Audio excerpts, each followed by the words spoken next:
Assalamualaikum, Komandan. Waalaikumsalam. Ya. Komandan, kan ini kan semua puasa toh, Komandan. Ya. Jadi, cuman saya mau bertanya, apa perbedaan azan dengan imsak, Komandan?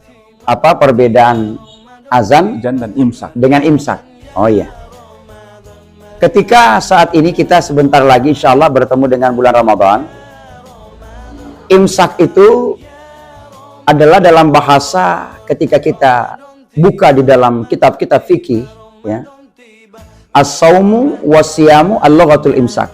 Jadi bahasa lain daripada puasa itu adalah imsak. Jadi imsak itu adalah sudah menandakan kita sudah tidak bisa makan, ya.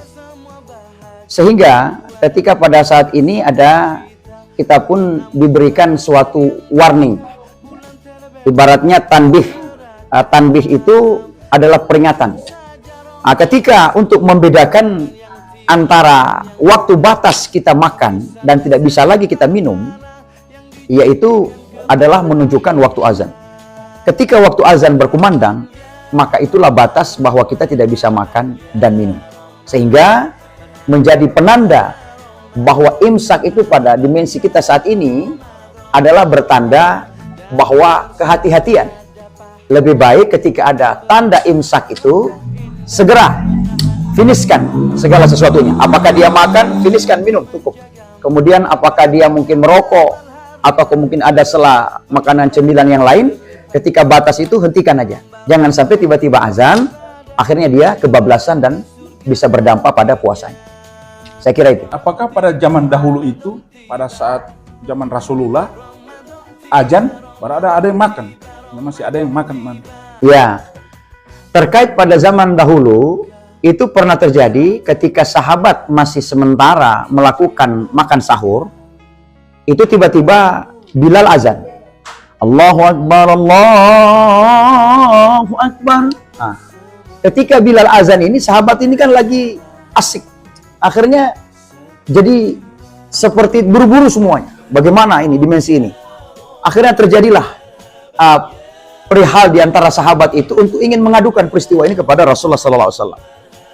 Wahai Rasulullah, apakah bisa di antara kami makan sahur ini ketika sebelum azan berkumandang, apakah bisa ada peringatan yang saya sampaikan tadi, tanbihun. Tanbih adalah peringatan, warning, kehati-hatian untuk agar kita tidak kebablasan dengan sahur tadi. Mendengar pertanyaan dari sahabat tadi bahwa apakah bisa sebelum azannya Bilal itu ada tanda dulu untuk menunjukkan bahwa berhenti makan dan minum pada saat sahur sebelum azan, sehingga tidak kecolongan lah begitu. Akhirnya Rasulullah memanggil dua sahabat. Sahabat yang pertama adalah Abdullah bin Abi Umi Maktum. Itu sahabat senior yang matanya buta lah ya, matanya tidak melihat lagi. Sahabat senior ya yang mulia. Rasulullah memanggil dua sahabat. Yang satu Abdullah bin Abi Umi Maktum, yang satu adalah Abdullah bin Mas'ud. Abdullah bin Abi Umi Maktum ini Rasulullah panggil untuk mengumandangkan azan sebelum azannya Bilal. Nah, itu ya, sebelum azan sebenarnya, sebelum azannya Bilal yang sudah menandakan bahwa batas, bahwa sebagai tanda masuknya fajar. Akhirnya azanlah Abdullah bin Abi Umi Maktum ini. Setelah Abdullah bin Abi Umi Maktum ini azan, kemudian ditambah lagi Abdullah bin Mas'ud, Rasulullah memerintahkan untuk membaca 50 ayat. Maksudnya apa? Agar menjadi kehati-hatian, tanbih, peringatan bahwa setelah azannya Abdullah bin Abi Umi Maktum, kemudian ayat yang dibacakan oleh Abdullah bin Mas'ud ini, agar supaya sudah berhentilah batasnya, segera selesaikan. Kemudian baru azannya Bilal bin Rabah. Nah, setelah Bilal ini azan, selesai. Bahwa itu sudah menunjukkan waktu menandakan masuknya fajar. Saya kira itu. Teman, seandainya tidak ada peringatan, ya.